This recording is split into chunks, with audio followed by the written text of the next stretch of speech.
सभी को नमस्कार। मैं Vimal Kumar Yadav, assistant professor political science, government college के यूट्यूब चैनल में आप सभी का स्वागत करता हूं। आज हमारी चर्चा का जो टॉपिक है वो संयुक्त राष्ट्र संघ के अंग। पिछला वीडियो आपने देखा होगा। पिछले वीडियो में हमने बात की थी संयुक्त राष्ट्र संघ की स्थापना की पृष्ठभूमि के बारे में, क्यों हुई, किन उद्देश्यों के साथ हुई, क्या उसके सिद्धांत थे, किन किन देशों ने मिलकर की, इन सब चीज़ों के बारे में हम चर्चा पिछले वीडियो में कर चुके हैं। आज हम बात करेंगे संयुक्त राष्ट्र संघ के कौन कौन से अंग हैं, उन सब के बारे में। जैसा कि आपको पता है, ये जो टॉपिक है यूएनओ का, संयुक्त राष्ट्र संघ का, ये बीए थर्ड ईयर और एमए प्रीवियस में एक पुस्तक चलती है, अंतर्राष्ट्रीय संबंध या अंतर्राष्ट्रीय राजनीति। उसके पाठ्यक्रम का हिस्सा तो है ही। इसके अलावा जो विद्यार्थी विभिन्न प्रतियोगी परीक्षाओं की तैयारी कर रहे हैं उनके लिए भी ये समान रूप से उपयोगी है, उनके लिए भी ये बहुत इंपॉर्टेंट है, क्योंकि संयुक्त राष्ट्र संघ से काफ़ी क्वेश्चंस आते हैं। तो आइए बात करते हैं संयुक्त राष्ट्र संघ के अंगों के बारे में। सबसे पहले बात करते हैं महासभा की। दरअसल संयुक्त राष्ट्र संघ का जो सबसे बड़ा अंग है वो है महासभा, क्योंकि जो कोई भी संयुक्त राष्ट्र संघ का सदस्य होता है वो महासभा का सदस्य अवश्य होता है। जैसे संयुक्त राष्ट्र संघ के फिलहाल 193 देश सदस्य हैं, तो महासभा के भी कितने सदस्य हैं? 193। यानी जो यूएनओ का मेंबर होगा वो महासभा का सदस्य स्वतः ही बन जाता है। अध्याय 4 के अनुच्छेद 9 में कहा गया है कि संयुक्त राष्ट्र संघ के समस्त सदस्य महासभा के सदस्य होते हैं। दूसरी बात, समस्त सदस्य महासभा में 5 से अधिक अपने प्रतिनिधि नहीं भेजेगा। कोई भी सदस्य राष्ट्र है, एक राष्ट्र, ये क्वेश्चन कई बार पूछ लिया जाता है, जीके के हिसाब से भी इम्पोर्टेंट है कि कोई राष्ट्र संयुक्त राष्ट्र संघ महासभा में अधिकतम अपने कितने सदस्य भेज सकता है? 5। लेकिन ये चीज़ ध्यान रखनी है कि वोटिंग के समय प्रत्येक देश का केवल एक ही वोट माना जाता है, चाहे वो देश छोटा हो या बड़ा हो। महासभा में वोटिंग में प्रत्येक देश का एक ही वोट माना जाता है, चाहे वो विशाल राष्ट्र रशिया हो या फिर सूडान जैसा कोई छोटा सा देश हो। कार्य और शक्तियाँ क्या हैं? अनुच्छेद 10 से 17 तक महासभा की कार्य और शक्तियों का वर्णन किया गया है। मैं आपको बता दूं कि संयुक्त राष्ट्र संघ का जो संविधान है, जो चार्टर है, उसमें 111 अनुच्छेद हैं और 19 अध्याय हैं। कार्य और शक्तियों की बात करें तो महासभा के जो कार्य और शक्तियाँ अनुच्छेद 10 के अनुसार हैं कि महासभा वर्तमान चार्टर के तहत किसी भी प्रश्न में विचार विमर्श कर सकती है।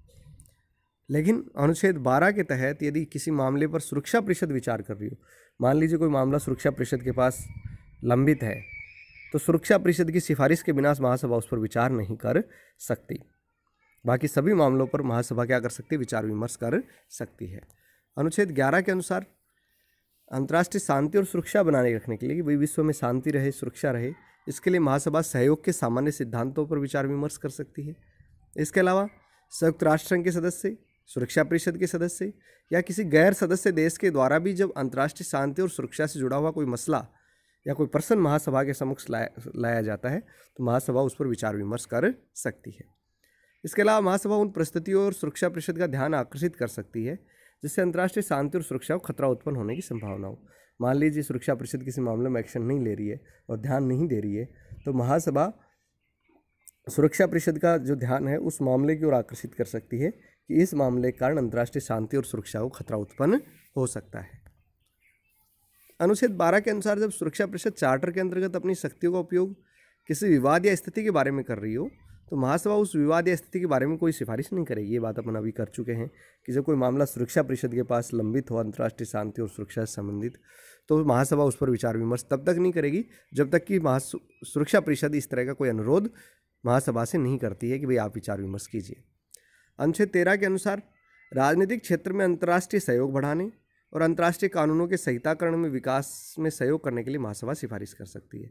यानी जो अंतर्राष्ट्रीय कानून है उनका संहिताबद्ध किया जाए, राष्ट्रों के मध्य आपसी सहयोग बढ़ाया जाए, इसके लिए महासभा सिफारिश कर सकती है। इसके अलावा ये जो आर्थिक, सामाजिक, सांस्कृतिक, शैक्षणिक और जो स्वास्थ्य संबंधी मामले हैं उसमें अंतर्राष्ट्रीय सहयोग को बढ़ावा देने के लिए कह सकती है।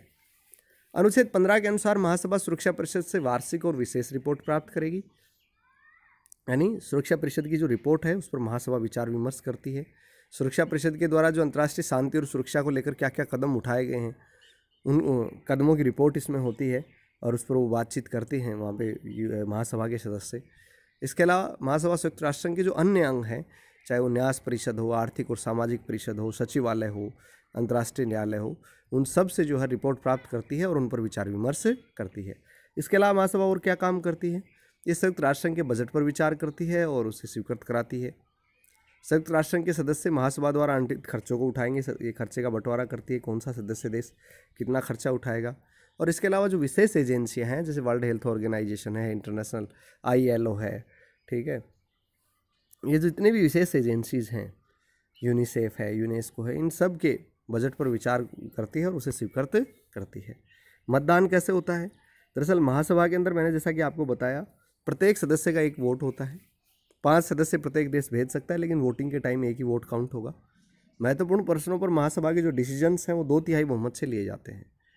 जैसे अंतर्राष्ट्रीय शांति और सुरक्षा के संबंध में कोई सिफारिश करनी हो, सुरक्षा परिषद में जो 10 टेम्परेरी मेंबर नियुक्त किए जाते हैं, 10 अस्थायी सदस्य नियुक्त किए जाते हैं, उनका चुनाव करना हो, आर्थिक और सामाजिक परिषद के 54 सदस्यों का चुनाव करना हो, या फिर अंतर्राष्ट्रीय न्यायालय में न्यायाधीशों की नियुक्ति करनी हो, या ट्रस्टीशिप सदस्यों का चुनाव करना हो, ये सारे के सारे कार्य महासभा के द्वारा किए जाते हैं और वोटिंग के माध्यम से होते हैं, 2/3 बहुमत के माध्यम से होते हैं। तो ये जीके में कई बार क्वेश्चन आता है कि महासभा के महत्वपूर्ण प्रश्नों पर जो विचार करके निर्णय लेती है, तो मतदान के अंदर कितने बहुमत की आवश्यकता होती है, तो ये आपको ध्यान रखना है, 2/3 बहुमत से निर्णय लिए जाते हैं।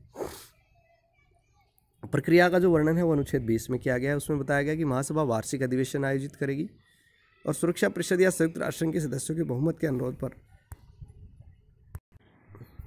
अगर सुरक्षा परिषद या संयुक्त राष्ट्र संघ के सदस्यों के बहुमत से अनुरोध किया जाता है, तो महासचिव जो है महासभा का विशेष अधिवेशन आयोजित कर सकता है। अनुच्छेद 21 में यह बताया गया है कि महासभा जो है प्रक्रिया संबंधी नियमों को भी स्वीकृत करेगी और प्रत्येक अधिवेशन के लिए अपना अध्यक्ष चुनेगी। दरअसल महासभा का जो अधिवेशन है प्रत्येक माह लगभग सितंबर में आयोजित किया जाता है और हर साल के लिए एक नया अध्यक्ष चुना जाता है। अध्यक्ष 1 वर्ष के लिए चुना जाता है और वो क्रम वाइज चुना जाता है अध्यक्ष। लैटिन अमेरिकी देश, अफ्रीकन, एशियन, यूरोपियन, इससे रैंडमली उसको चुना जाता है। तो अध्यक्ष का चुनाव 1 वर्ष के लिए होता है। इसका जो अधिवेशन होता है वो हर वर्ष सितंबर में होता है। अगर चाहे तो विशेष अधिवेशन भी इसका बुलाया जा सकता है। दूसरी बात करते हैं आर्थिक और सामाजिक परिषद की। अनुच्छेद 61 के अनुसार एक आर्थिक और सामाजिक परिषद होती है जो वैश्विक आर्थिक, सामाजिक, सांस्कृतिक मामलों के लिए बनी होती है। इस परिषद के अंदर महासभा के द्वारा चुने गए जो है ना 54 सदस्य होते हैं। इन 54 सदस्यों में से जो 1/3 सदस्य यानी 18 सदस्य जो हैं प्रत्येक 3 वर्ष पर सेवानिवृत्त कर दिए जाते हैं और फिर नए चुन लिए जाते हैं। यानी एक स्थायी अंग है, ये कभी भंग नहीं होता है। इस आर्थिक और सामाजिक परिषद के अंदर जो है जो सदस्य सेवानिवृत्त कर दिए जाते हैं वो पुनः निर्वाचन के योग्य होते हैं। प्रत्येक सदस्य का एक प्रतिनिधि होगा। जैसे भारत है, भारत का मान लो जगह दी गई तो भारत का एक जो है प्रतिनिधि उसमें होगा। टोटल 54 मेंबर होते हैं जिनका चुनाव महासभा करती है, जिसमें से 1/3 प्रत्येक 3 वर्ष पर सेवानिवृत्त कर दिए जाते हैं। कार्य और शक्तियाँ क्या है आर्थिक और सामाजिक परिषद की? तो आर्थिक, सामाजिक, सांस्कृतिक, शैक्षणिक और स्वास्थ्य संबंधी जो मामले होते हैं अंतर्राष्ट्रीय स्तर के, उनका यह अध्ययन करती है, रिपोर्ट तैयार करती है और महासभा और या जो भी विशेष एजेंसी है उनको ये सिफारिश करती है। इसके अलावा अनुच्छेद 65 के तहत इस सुरक्षा परिषद को सूचनाएं प्रदान करती है और सुरक्षा परिषद यदि अनुरोध करे तो उसकी मदद भी करती है। अनुच्छेद 66 के अनुसार महासभा की सिफारिशों को लागू करती है और महासभा के द्वारा सौंपे गए कार्यों को संपादित करती है। ये सारे के सारे कार्य इसके द्वारा किए जाते हैं। अब अपन बात करते हैं अंतर्राष्ट्रीय न्यायालय की। यदि अपन बात करें तो अनुच्छेद 92 के अनुसार अंतर्राष्ट्रीय न्यायालय जो है संयुक्त राष्ट्र संघ का एक न्यायिक अंग है। इसमें टोटल 15 न्यायाधीश होते हैं। कितने न्यायाधीश होते हैं टोटल? इसमें 15 न्यायाधीश होते हैं। ये आपको ध्यान रखना है, जीके में खूब बार पूछा गया है। आर्थिक और सामाजिक परिषद के सदस्य होते हैं 54, यूएनओ के अंदर मेंबर है 193 और अंतर्राष्ट्रीय न्यायालय के अंदर न्यायाधीश होते हैं 15 और इनका कार्यकाल होता है 9 वर्ष। ठीक है। इस अंतर्राष्ट्रीय न्यायालय का कार्य क्या होता है? ये राष्ट्रों और राज्यों के मध्य विवादों का निपटान करते हैं और संयुक्त राष्ट्र संघ के जो अलग अलग अंग और विशेष एजेंसियां उनको परामर्श और राय देने का कार्य भी करते हैं। इसकी प्रथम महिला जो अध्यक्ष चुनी गई अंतर्राष्ट्रीय न्यायालय की वो है राजलिन हिंगिस, जो ब्रिटेन की 2006 में चुनी गई थी। अनुच्छेद 93 में बताया गया है कि संयुक्त राष्ट्र संघ के जितने भी मेंबर होते हैं वो सब अंतर्राष्ट्रीय न्यायालय की कानून के अंतर्गत सदस्य होते हैं। जो देश संयुक्त राष्ट्र संघ के सदस्य नहीं है वो भी अंतर्राष्ट्रीय न्यायालय के अंदर किसी मामले को सुलझाने के लिए पार्टी बन सकते हैं। लेकिन कोई देश मेंबर नहीं है और वो अंतर्राष्ट्रीय मामले को सुलझाना चाहता है तो इसके लिए उसे सुरक्षा परिषद के पास आवेदन करना पड़ेगा और सुरक्षा परिषद की सिफारिश के आधार पर महासभा फैसला करेगी कि उसे अंतर्राष्ट्रीय न्यायालय में पार्टी बनाया जाए या नहीं बनाया जाए। अनुच्छेद 94 ये कहता है कि सदस्य देश अंतर्राष्ट्रीय न्यायालय के निर्णयों की पालना करेंगे जिन मामलों में सदस्य देश स्वयं एक पार्टी हैं। लेकिन मान लीजिए कोई पार्टी अंतर्राष्ट्रीय न्यायालय के निर्णयों का पालन नहीं करती है तो दूसरी पार्टी सुरक्षा परिषद में जा सकती है और फैसलों को लागू करने के संबंध में सुरक्षा परिषद सिफारिश भी कर सकती है। अनुच्छेद 96 ये कहता है कि महासभा और सुरक्षा परिषद अंतर्राष्ट्रीय न्यायालय से किसी भी कानूनी मामले पर राय ले सकते हैं। लेकिन महासभा और सुरक्षा परिषद के अलावा अन्य अंग या एजेंसियां कोई कानूनी राय लेना चाहती हैं तो महासभा के द्वारा अधिकृत करने पर ही वो अंतर्राष्ट्रीय न्यायालय से राय ले सकती हैं। अगला जो अंग है वो है इसका सचिवालय सेक्रेटरीट। इसका वर्णन अनुच्छेद 97 से 101 है। दरअसल ये संयुक्त राष्ट्र संघ जो सचिवालय होता है वो उसकी सारी गतिविधियों का नियंत्रण, निर्देशन और मार्गदर्शन करने वाली संस्था होती है। इसमें एक महासचिव होता है और स्टाफ सदस्य शामिल होते हैं।